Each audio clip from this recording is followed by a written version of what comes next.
Setelah sempat membolehkan pembukaan kembali restoran untuk layanan santap dalam ruangan, pemerintah negara bagian California kembali membatasi restoran hanya boleh melayani pelanggan di udara terbuka.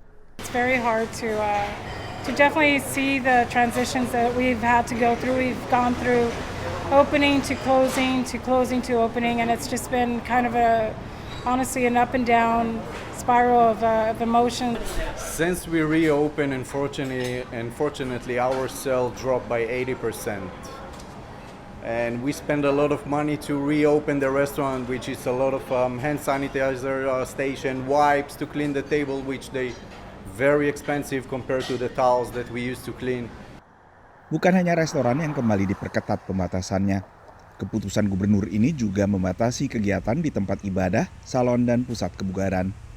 I think it's probably the best idea, the best option right now. I think it's the safer option. Salon tak jauh dari San Francisco ini misalnya, akhirnya tutup kembali setelah buka hanya 2 hari.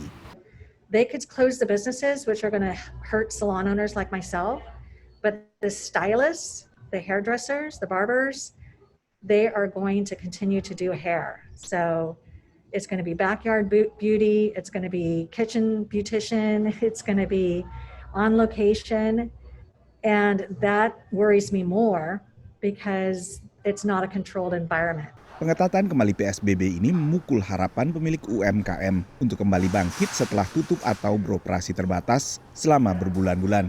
California hanyalah salah satu negara bagian yang kembali memperketat PSBB menyusul lonjakan jumlah kasus positif COVID-19. Beberapa negara bagian lain juga melakukan, termasuk Texas dan juga Florida. Sementara negara bagian lainnya setidaknya tidak membuka kembali kegiatan perekonomiannya lebih lanjut sambil menunggu perbaikan data soal COVID.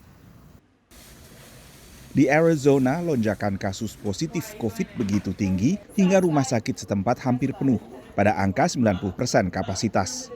When Governor Ducey had stay-at-home orders in place in April, we were doing great. I was actually very proud of Arizonans and of Phoenicians. Volumes were really low in the ER, so much so that we wondered if people were staying home too aggressively. But unfortunately, what ended up happening was that when he decided to, release the brakes a little bit, he did it a little bit too early. Di tengah lonjakan kasus, Walmart, Target, dan sejumlah retail besar lainnya mewajibkan pengenaan masker bagi seluruh pembeli, sehingga menuai kritik dari sebagian warga AS yang menolak kewajiban masker sebagai pengekangan kebebasan. I think it's partly their responsibility, and I think it's smart of them to make the move and kind of force it. Some stores, some places are probably really nervous to do that, and I think it's kind of the right thing to do at this point. Bagi UKM, penolakan terhadap masker ini lagi menjadi penghalang pemulihan usaha. Sejumlah restoran di California misalnya, akhirnya memilih tutup setelah stafnya berkali-kali menjadi sasaran kemarahan pelanggan anti masker. Dari Washington DC, Nova Purwadi, VOA.